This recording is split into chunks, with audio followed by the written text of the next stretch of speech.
जो कि मुख्यमंत्री का कहना था, इसलिए वहां पर एयरपोर्ट की जरूरत है, एयरपोर्ट वहां पर बनाया जा सकता है, एयरपोर्ट वहां शिफ्ट किया जा सकता है। उसके बाद उप मुख्यमंत्री सुशील कुमार मोदी का बयान आता है कि सोनपुर में भी एयरपोर्ट हो सकता है। अब सीपी ठाकुर का बयान आता है कि विक्रम में एयरपोर्ट हो सकता है। मुख्यमंत्री नीतीश कुमार ने कहा कि बिहटा में भी एयरपोर्ट हो सकता है, लेकिन वहां पर भी फिर जमीन हमें लेनी होगी, तो वहां बहुत मुश्किल है। एयरपोर्ट पटना में एक्सटेंड किया जाए, इसके लिए बहुत ज्यादा प्रफुल्ल पटेल से भी उनकी बात। रजनीश, तो जाहिर सी बात है कि एयरपोर्ट को शिफ्ट तो करना ही है, चूंकि रनवे छोटा है, जैसा आप बता रहे हैं कि रनवे छोटा है, एयरपोर्ट को शिफ्ट करना जरूरी है। योजना आयोग से बात भी हो चुकी है, लेकिन एयरपोर्ट को लेकर जो सियासत शुरू हो गई है, हर बड़ा नेता ये चाहता है कि उसकी बात मानी जाए। अब मुख्यमंत्री, उप मुख्यमंत्री या फिर बीजेपी के प्रदेश अध्यक्ष, किसकी बात मानी जाएगी ये तो आने वाला वक्त बताएगा, लेकिन फिलहाल एयरपोर्ट को लेकर सियासत साफ दिख रही है।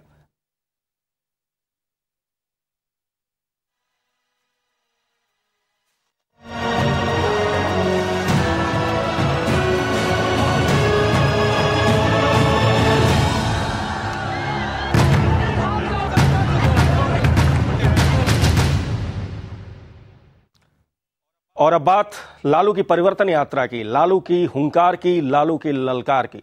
आरजेडी सुप्रीमो लालू प्रसाद यादव अब परिवर्तन यात्रा के दूसरे चरण पर निकल चुके हैं।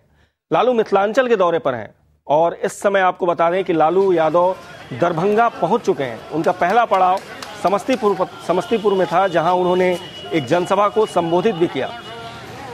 समस्तीपुर की सभा में किस कदर से भीड़ उमड़ी, ये आप महुआ न्यूज पर अपनी टीवी स्क्रीन पर देख सकते हैं तस्वीरों में कि किस कदर लालू के समर्थन में उनके समर्थकों की, उनके चाहने वालों की भीड़ दिख रही है। और इस भीड़ ने यह बखूबी एहसास कराया कि लालू जमीनी नेता हैं और आम लोगों के बीच उनकी उतनी ही पकड़ है जितनी पहले थी। आरजेडी सुप्रीमो की ये यात्रा परिवर्तन के मकसद से है और उनके निशाने पर है नीतीश कुमार और उनकी सरकार।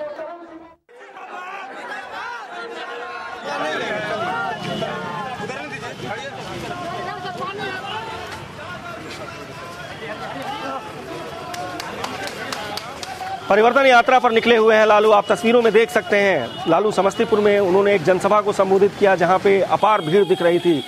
हजारों की संख्या में उनके समर्थक उनके एक दर्शन के लिए खड़े थे वहां पे, और लालू को अपना पक्ष दिखाने के लिए, अपना समर्थन दिखाने के लिए ये भीड़ हजारों की संख्या में वहां पहुंची थी। रजनीश हमारे संवाददाता हमारे साथ एक बार फिर जुड़े हुए हैं, और रजनीश आपसे बात करेंगे। लालू प्रसाद यादव जिस अंदाज में दिख रहे हैं परिवर्तन यात्रा के इस चरण में, क्या कुछ नजर आ रहा है आपको?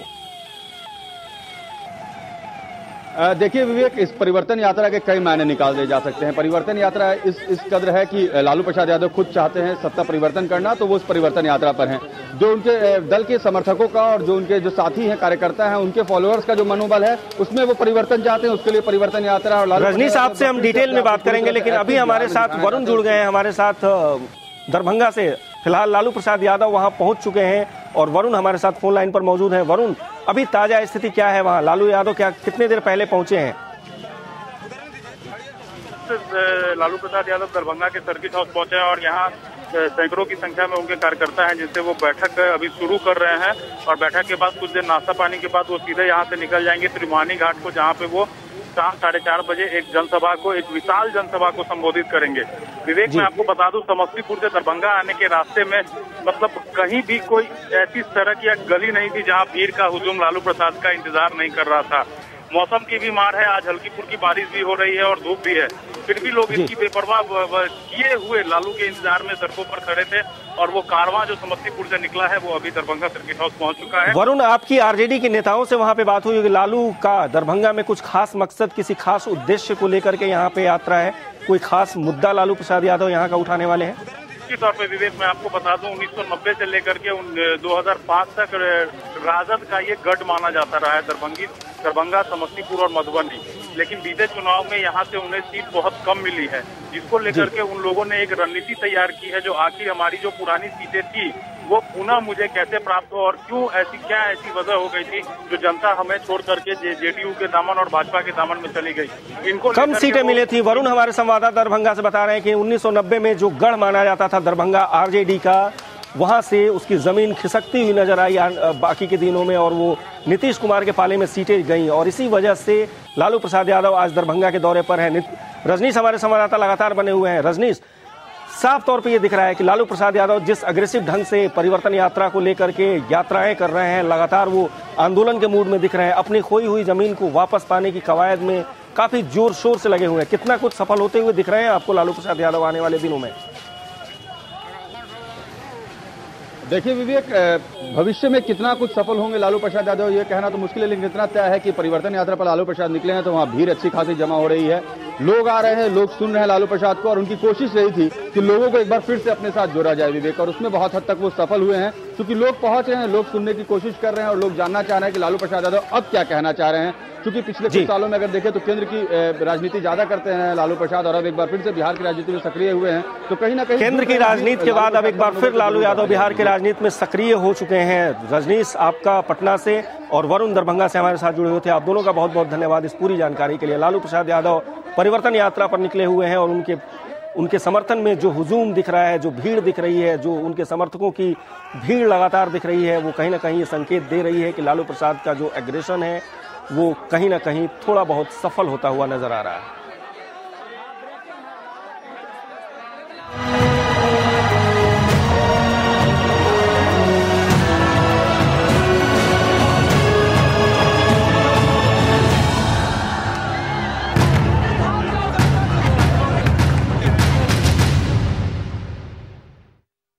और अब बात योग गुरु बाबा रामदेव की। बाबा रामदेव पटना पहुंचे हैं। उन्होंने कालाधन के मसले पर केंद्र सरकार पर एक बार फिर निशाना साधा है।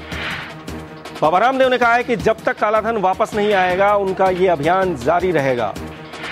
नकली करेंसी से अर्थव्यवस्था कमजोर होती जा रही है। बाबा रामदेव ने यह बयान दिया है पटना में। कालाधन के मसले पर एक बार फिर से सरकार पर निशाना साधा है और साफ कहा है कि कालाधन के मामले में सरकार को मजबूत कदम उठाने चाहिए।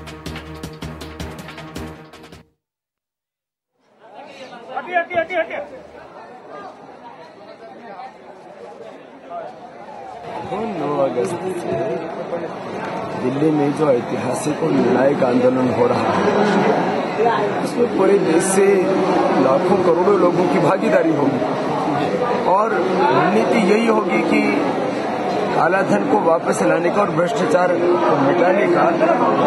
जब तक कोई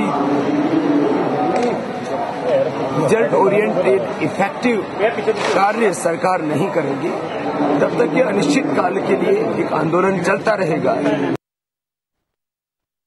ब्रिजमोहन हमारे संवाददाता हमारे साथ जुड़ चुके हैं पटना से। बाबा रामदेव कालाधन को लेकर के पूरे देश भर की यात्रा पर निकले हैं और इस क्रम में वो पटना पहुंचे हैं।